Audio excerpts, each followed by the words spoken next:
Here's what we know. We know that creators are broke, and we know that brands need content. We're building out this marketplace that's going to help you connect with brands. And no, as a creator, you don't have to have a huge following. All you have to do is make great content. If this is something you're interested in, just join our community and be one of the early access to get on the platform. Click on the link in our description, text the word creator or podcast, and join the community today. Well, Danny, thanks for being on the podcast today. Why don't you introduce yourself to the world? Well, my name's Danny Miranda.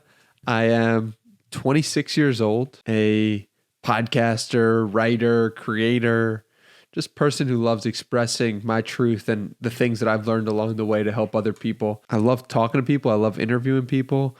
I love writing down my thoughts and spreading them to the world. And hopefully any day I'm doing that is a good day. So it's been a good one today, and I hope the same for you. That's awesome. So I just got into this podcast thing. First couple ones were rough, man. I'm telling you. It was like, I don't know what I'm doing.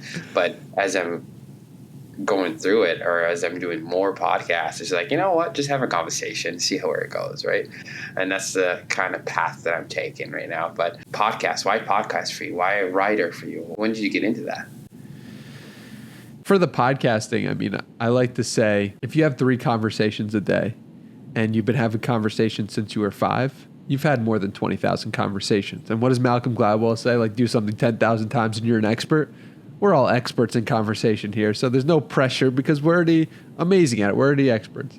So that's kind of how I frame it to myself. But for me, the podcasting started when I put out on Twitter. There was like 7,000 people who followed me on Twitter. I was like, who are these people? What do they care about? Why do they follow me? And like, who are they at a deep level? So in the summer of 2020, I reached out and said, hey, all you guys follow me. Like, I'd love to talk to you on the phone. So I put that out. Ended up having incredible phone conversations with people filled with so much joy, learnings. And I said to myself, I got to record these. I got to let more people hear what we just talked about, because that filled me with so much joy. And I'm sure it would fill someone else with joy if they were just listening on the other end. So I decided to start recording conversations, and that's how the podcast began. The writing began at a deeper stage. I don't know. Like, I was 7 years old writing newsletters.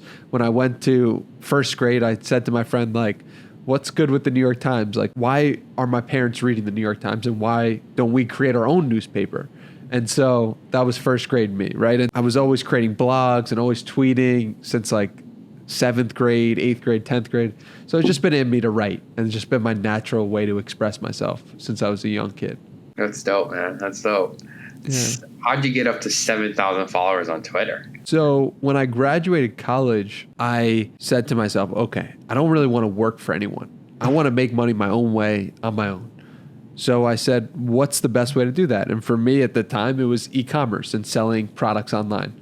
So while I was beginning that journey of selling products online, I said, why don't I document my experience of what I'm doing and how I'm building stores and all this stuff? So that's why 7,000 people follow me, because I was just giving away everything that I was learning about marketing and selling products online. That's dope. That's dope, man. What are some of the, so you recently got into TikTok. Yeah. I love it. How's that been like? Yeah, TikTok is interesting. I'm such a novice at it. I literally felt uncomfortable putting myself on camera until probably December of 2020. For the first time. So it's like me talking straight to the camera is weird to me. So I've been doing that for like a month, 2 months, maybe. Yeah, man, it's been fun just connecting with different people and people that wouldn't have seen my stuff. I've been, I hired an editor to take my podcast clips and put them on TikTok and Instagram. And that's been really cool. Just learning new people, learning new creators. And I've been having a lot of fun with that too. Yeah, you're killing it. So give me the couple tips. Give me the foundation of podcasters, because I'm just getting into it, like I've said. Yeah. I've had the privilege, the cool thing that I'm doing is just reaching out to creators who are doing well, right? The creators are having success, right? I think success in my eyes is like, okay, consistency matters, right? What you're talking about, what you're passionate about, and you're grounded to that. I love that. It's like, dude, I like your vibes. I like what you're doing. And you're all into this. I want to learn more. And the last thing I would say, it's like, I've had the privilege to talk to is, creators it's not the number for me. I've had the privilege to talk to people that have had 2 million followers. I've had the privilege to talk to people that had 5,000 followers. And the common thing that I've noticed with both is like, they are all passionate about that one thing that they're doing, right? That's the one thing. And you're one thing that I've noticed is like the podcast, like the way you're speaking to people, the conversations that you're having. It's like, yeah, we're experts, but this is something that's new to me. It's like I have I'm just talking right now, right? Yeah, bro. I do this every single time. What's the structure behind these podcasts? Is from your perspective? Is there a formula? So for me, it's gotten to a point over 200 episodes where I feel as if I know what I can do to create a great podcast. And for me, it starts with the guest and why am I bringing this guest on? So for me, I'm interested in that person. I want to learn from them. There's something about them that interests me, like you were talking about before. But then at a deeper level, okay, now that they've said yes and they're down to come on, let's go deep on this person. Let's go to what they were talking about in 2013. Let's figure out, 7 podcasts that they've been on, and let's listen to those. And listen, everyone doesn't need to do that, and there are a million ways to structure a conversation in a podcast. This is just what I found is most helpful for me. And so I'll listen to 5 episodes that my guests had previously been on. I'll see what are the questions that they get asked a lot, and what are the questions that I can ask a little bit differently. I also have a running list in my phone of just interesting questions to ask at any point. And it's like, if you really think about it, the quality of our lives are totally dependent on the questions we ask of ourselves in any given moment, and the questions we ask to others totally create the joy of our experience. For example, my grandmother and I had breakfast every morning for the past month. And one thing I started to do was I started to ask her 5 questions every day that I got from Jordan Tarver, one of my previous guests. The questions are, what are you grateful for today? What are you grateful for yesterday? What is one thing in front of you that you're grateful for? Who is one person from childhood that you're grateful for? And what is one small, seemingly insignificant thing in front of you that you're grateful for? And so just asking those 5 questions grounded in gratitude has made our day so much richer. We've had conversations. I've learned about her first grade teacher. I've learned about people that have impacted her life that I never would have figured out had I not asked those questions. So this is very real and very practical. Keep a running list of questions to ask. I pull those up. I frame those in my mind. I also ask questions about the guests that they previously hadn't considered about themselves. And the only way to do that is to really get into their mind, their headspace. And so that's kind of like a little bit about my process. There's a lot more to it, but like hopefully just those little bits were helpful to you in some way. They were. They absolutely were. I'm going to try to get to know you in a deeper level now then, since you're trying. No pressure though. That's the thing. You know what's so funny, my man? I rarely get nervous before podcasts, but one time I did get nervous was with Andrew Warner. And Andrew Warner, he's got this book called Stop Asking Questions, and he's interviewed more than 2,000 people. And I knew intuitively that he was judging everything I was saying. And I didn't know if he was, but in my head he was. And that made me really nervous because I was like, damn, this dude's an expert at this thing that I'm trying to get good at. And now I'm nervous. But I kind of looking back on it, he wasn't judging me. I just was in my own head about it. And it's all good doing something with somebody who is more proficient at that thing. And you can feel comfortable going on the court with Michael Jordan if you're just shooting basketballs. Like, it's just like you might learn a thing or two, you might not. And that's not to compare myself to Michael Jordan. Let's just be clear. Just like with a professional. It's like there's no pressure here, dude. It's just a conversation. We're just having fun.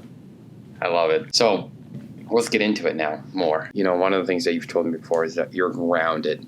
Right? You know this is something that you're supposed to do. And in this world we live in right now, there's some people that are confused, and there's people that I can get more out of me. I just don't know how to do that, or I just don't want to do that, or it's just too hard, right?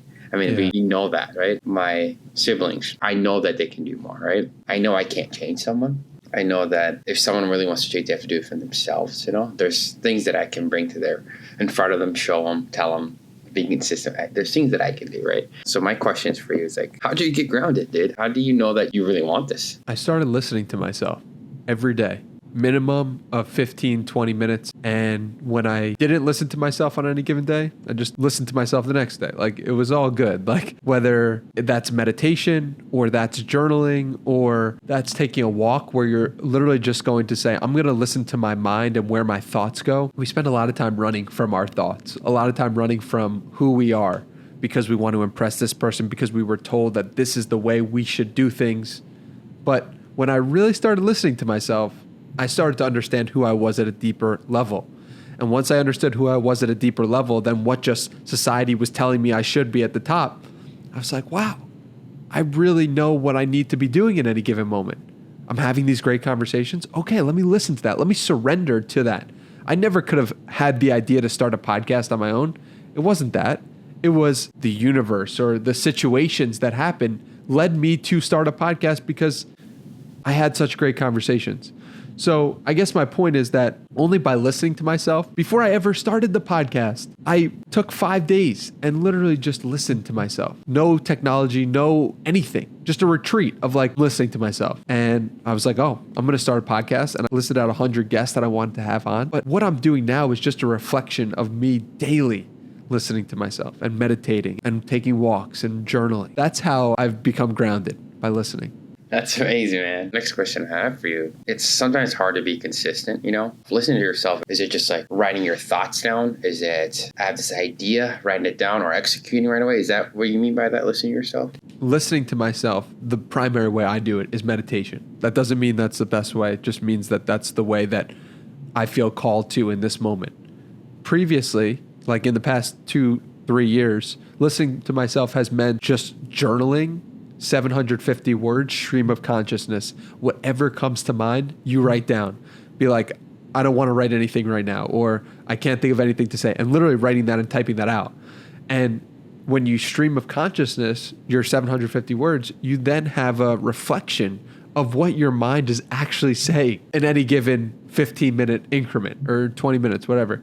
And so what I mean by listening to myself is meditating. And to your point, it can be very difficult for some people to be consistent with that. And that's why I always say, have somebody you respect or admire and be accountable to that person every day of reporting to them and saying, I did the meditation, or day 3 is complete of journaling.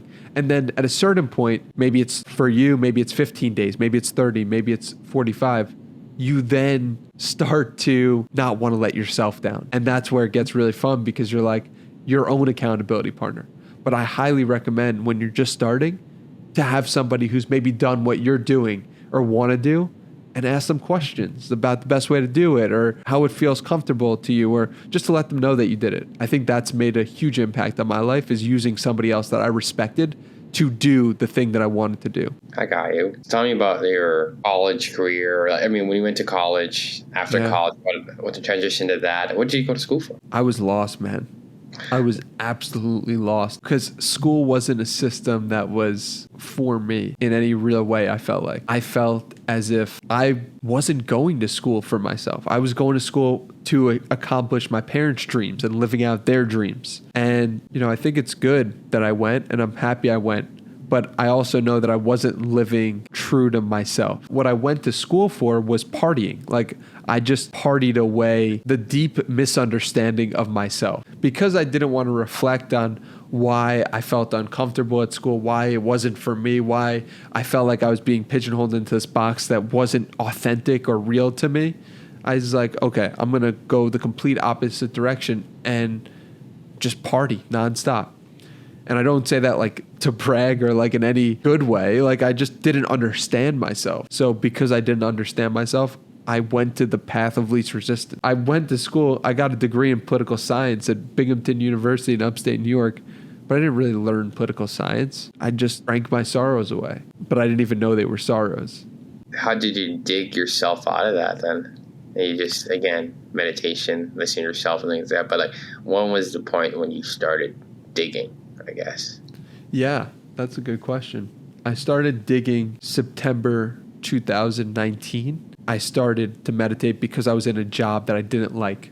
And I was asking myself, okay, I was in a school that I didn't like. I'm in a job that I don't like. I don't want to do this job anymore. Like, why? What's going on here? So I just started to sit with myself for 20 minutes a day in the morning, first thing in the morning before I checked my phone. I slowly became more aware of my thoughts and more attuned to the things that were going on around me. That was the point when I was doing something that I didn't like, but I thought that I'd been doing school and I didn't like going to school. So I was like, I'm just going to not like anything about life for the rest of the time. And I knew that couldn't be. And so I started to look inward. What's success to you? Success to me is living out my purpose every day. Living out my purpose of making the world happier, healthier, and wiser. And if I'm doing that in any given day, that's a successful day.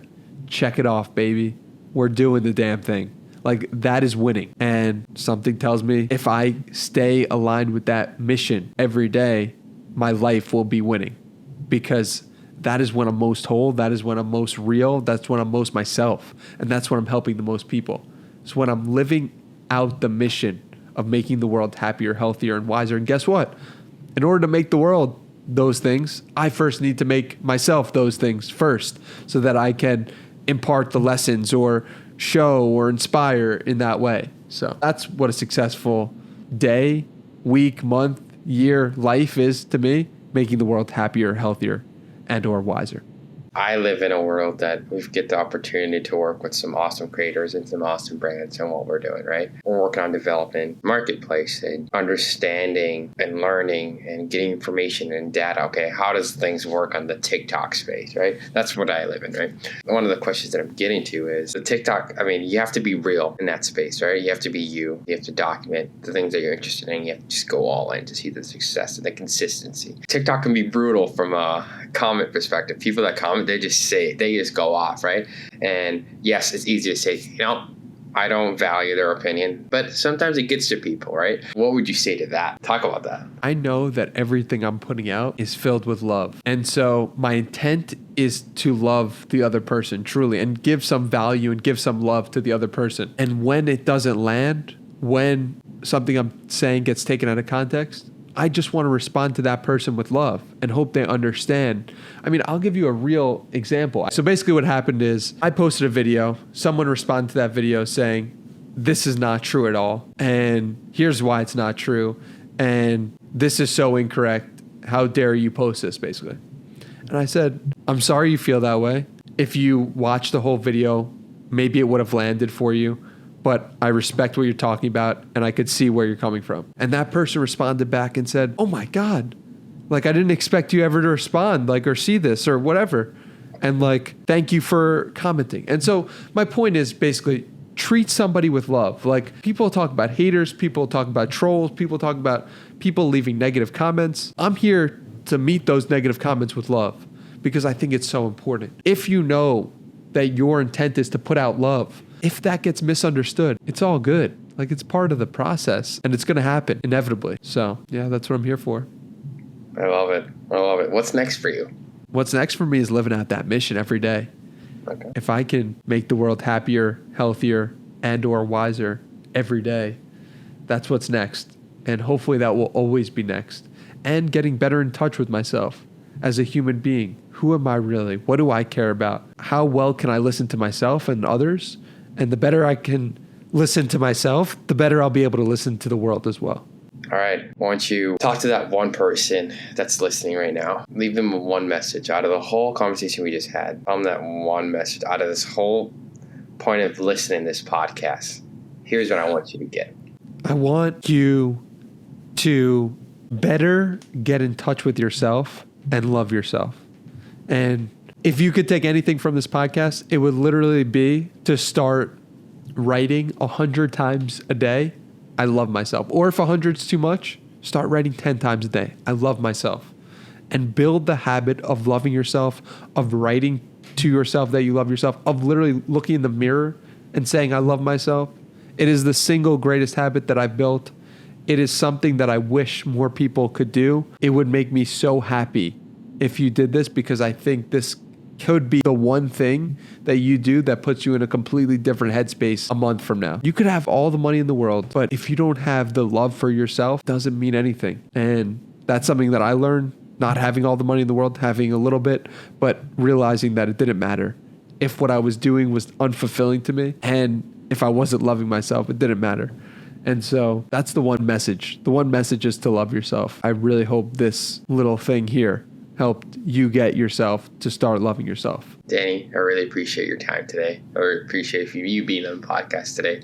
It's awesome to see the passion and the drive and everything that you're doing, and again, the reason why I reached out for you in the beginning is like, this guy has something. I don't know what's going on. I want to just talk to this guy. and thanks for accepting that. Thanks for just saying, sure, let's do it. I was like, I'm going to just reach out and see what I get. But thanks again. Thanks for being on the podcast today. Absolutely. Thank you for having me.